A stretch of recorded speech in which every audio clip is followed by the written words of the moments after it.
First of all, big thanks to the doc for inviting me here today. The doc and I walk together at the Kroc Center. We have a Walk in the Dock program. And I started this Walk in the Dock program at the Kroc Center. It's the third Friday of the month. All are welcome to come. And the format is real simple. 5 minutes of a medical talk, and then we walk. 45 minutes of walking. Now you're going to say, how far, your steps? Stop it. Stop right now. Stop. No, I'm serious. I'm a physician. I'm going to tell you one thing. You walk as much as you can, as fast as you can, and that's all I'm asking. That is the first thing you need to do. Then you do your 10,000 steps and all this kind of stuff. I just need to get my people walking. And I'm going to tell you why I say that, because I have been here as a doctor in the field. I call it the field, but I've been here in the community for 20 years on the south side of Chicago doing home visits for a lot of the studies that I do at Rush. And what I see in the house was always the same thing. Dr. A, I want to go walking, but nobody wants to walk with me. Okay. I want to go walking. It's not safe to go walking. Where can I go walking? So here it is right now. House walking counts. Okay, house walking counts. Front room, kitchen, kitchen, front room, downstairs, upstairs, it all counts. I need movement.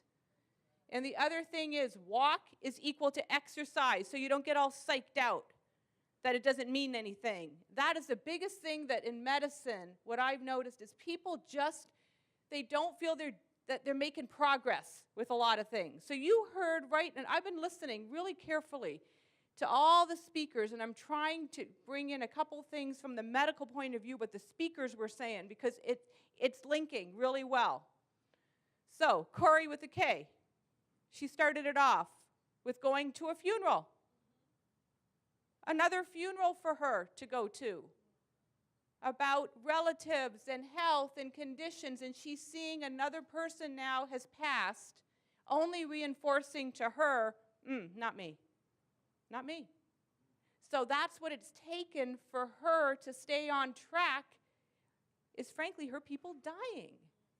Okay, so you can say, well, that's not really positive, but my thing is, if that's what's going to keep you on track, you need to put that front and center in your mind.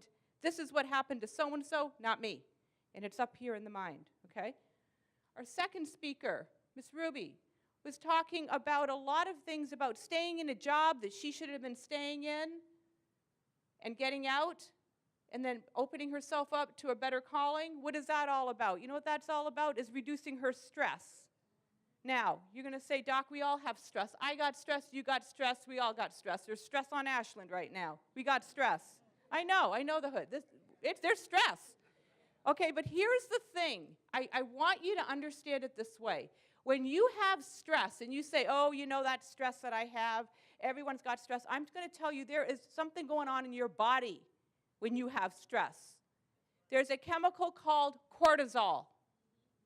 And that cortisol in your body should go up and down. It's a normal rhythm. When you're under stress, that cortisol stays high, high, high all the time. It's not good. It's not natural. It's not supposed to be high all the time. Because when it gets high all the time, it does damage to things. You know where it hits hard? The brain. And it hits hard an area in the brain for your memory called the hippocampus. Now you're going to say, why does that all matter? Here's how it matters. And by the way, whenever you hear something medical, you want to say, why does this matter? You want to be asking that question either to the doctor, to your friend, to what you're watching on TV, you're reading. Why does this matter? Why does this matter? You want to make these links. When that cortisol keeps staying high and it goes in the brain and it hits that hippocampus, you're going to have trouble remembering. You're going to get forgetful. It is attacking your memory cells. So what does that mean? It means you're going to start thinking you got dementia going on when, frankly, it's just a lot of stress. A lot of stress. So when you say, Dr. A, I'm really stressed, my first thing is, talk to me. What are you going to do about it? I'm action-oriented. You tell me, what are we doing? So what do we do? First thing you do is you start walking. When you're under stress, you walk. And if that means standing up while you're under stress, you walk. And then you heard the other speaker talk about breathing. breathing in deep and exhaling. What does that do? That brings more blood to your brain because now the heart is in a normal rhythm because you're breathing deep and it's slowing down the heart rate. More blood can go up to your head. When you do shallow breathing, the heart is also doing this, and guess what? That blood isn't going to the brain the way it should, and you're not going to think right. So under stress, you walk and you breathe deep. But the other thing you've got to learn to do, and I know everyone in this room is going to get this, you got to sit quiet with yourself. Okay? You've got to learn to sit in peace. I have been in so many churches and in so many houses, and everyone says to me, Dr. A, peace is power, and it is true. You got no peace, you got no power. You've got to learn to sit in peace, because when you do, you quiet the mind. And when you quiet the mind, you think better. You know this. Emotions go up, intelligence goes down.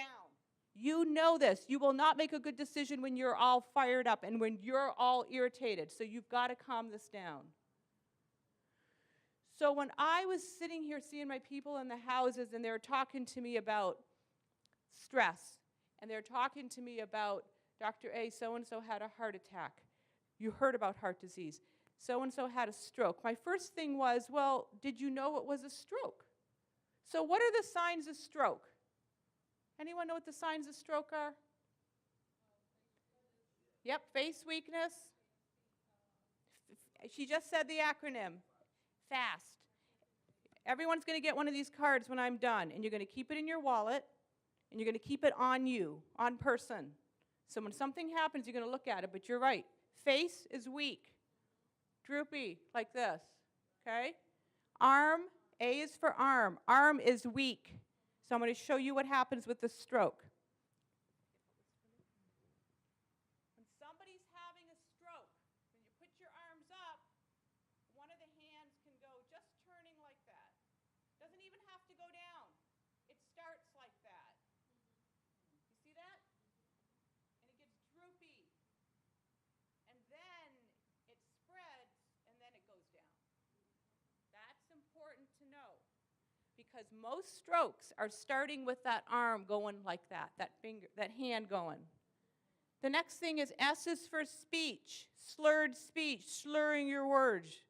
Almost like you're drunk, but you haven't been drinking. Now, I say this a lot to people. When someone is slurring their words, look at them. Don't just sit there and say, oh gosh, she's drunk, he's drunk. Don't do that. Look at the face. Because if you're slurring your word and this is going on, we got a stroke going on, likely. It's not drinking. It's not someone being intoxicated, okay? And then T is time, telephone, 911. You've got to call 911 for stroke.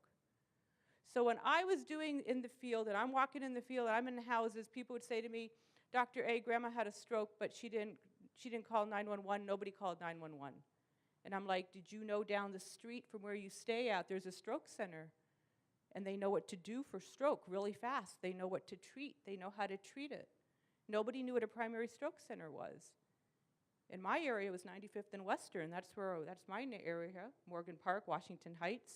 So anyone here know what a stroke center is? Anyone here? Okay, so here's what a stroke center is. A stroke center is a special hospital that has an emergency room that knows what to do for a stroke. So when someone comes in, they move, move, move. They move like a heart attack. They're not asking for insurance. They're not asking for anything. You are in. You are being looked at because there's a medicine called TPA that you can get if you get there in time within 6 hours from when it happens. But guess what? No one's calling 911. No one's getting to the ER until the next day. And then you know what happens? It's too late. Okay, now, why am I hitting on this? This is such an important point. Doctor wanted me to talk to you about this. In Chicago, we have a disparities with stroke. Our minorities are not getting TPA as much as white population is. We see that. We know that. We are seeing all of this going down, and TPA rates and not getting to the hospital in time are very slow for our minorities compared to whites. And the question is, why? Is it, number one, not calling? Number 2, waiting for your son, daughter to come home to drive you to the hospital that you should be going to? Delaying the time? Or number 3, is it just, I don't want to get the medicine? What we're finding is that most people, when they come to the emergency room, because everything is clocked when you call the emergency room or the EMS, you're coming in too late. And you know what? It's not just African American. Latinos are coming in late. Asians are coming in late. So guess what happens? You come in late, we don't even talk about that TPA medicine. We don't even talk about it. Some people say, Dr. A, no one said my mother could get TPA. I go, when did she come in? Well, it was about the next day. No one's talking about that the next day. So my message here is, in this city of Chicago, we got 9,000 strokes going down every year. The majority of the strokes are sitting on the south side, around the Trinity Hospital area, around the area there, and Holy Cross. That's where I'm at. And we're seeing mortality from stroke. We have got to change our thinking about this to call 911. Now, why am I hitting on this? Because all your speakers that you heard and I listened to and I learned today, they would not be up here if they don't start taking care of themselves to give their message to you. And you all won't be sitting here listening to them if you don't start taking care of yourself. Okay? And this is the messaging. So the walking that I'm doing right now, this counts. This counts.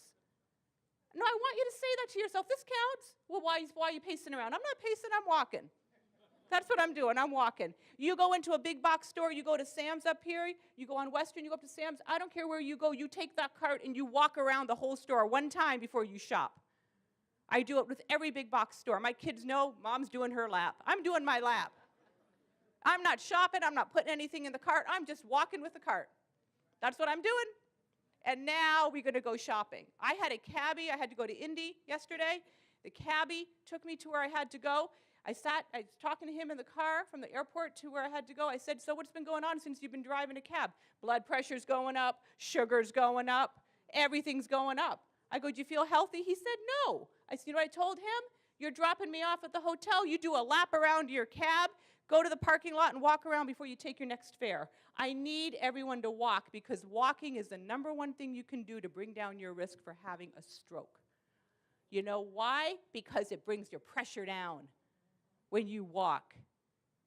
It gets the insulin in your body sucking up the sugar when you walk. You have natural insulin in your body that is going to take that sugar out and do something with it instead of it floating around giving you diabetes and high sugar numbers.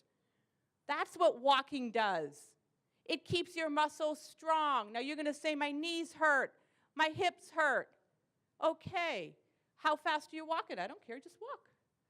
Stand up, sit down. Stand up, sit down, and take a few steps. It counts. It counts. And you're going to say, what about my weight? You know what? If you start walking, 5 pounds is going to come off of you. Guaranteed. 5 pounds will come off of you if you do regular walking. Every day you walk. You sit there and you go into a store, you don't want to be sitting dropped off right in front of the store. Park the car, I'm walking in.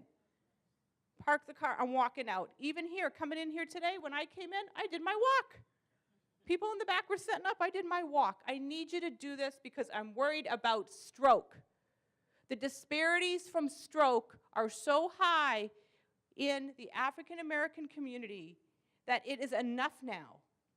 It is enough now. You have got to get into the ER to go ahead. And by the way, when you call 911, here's the thing, my last parting thing on this. When you call 911 for someone having a stroke, what are you going to say? Tell me what you're going to say. Okay. Hi, this is, they're going to say, 911, may I help you? Yes, I'm at blank, blank, blank. I think he's having a stroke or she's having a stroke. I need you to say the word stroke. And I'm going to tell you why. Because I listened to 911 calls coming in through dispatch for people who've had stroke. And you would not believe what I am hearing. She stooped, she fell over, she fell out, she doesn't look right. All this stuff. Until finally dispatch says, did she have a stroke? Oh, yeah. You know how much time is wasted? And by the way, ladies, no offense, but the men have got it down on this one. When the men call 911, you know what they say? It's a stroke. They ain't talking about anything else. Women, we are just talking. we're describing everything and all this stuff. And the men, they just get in there, I don't know,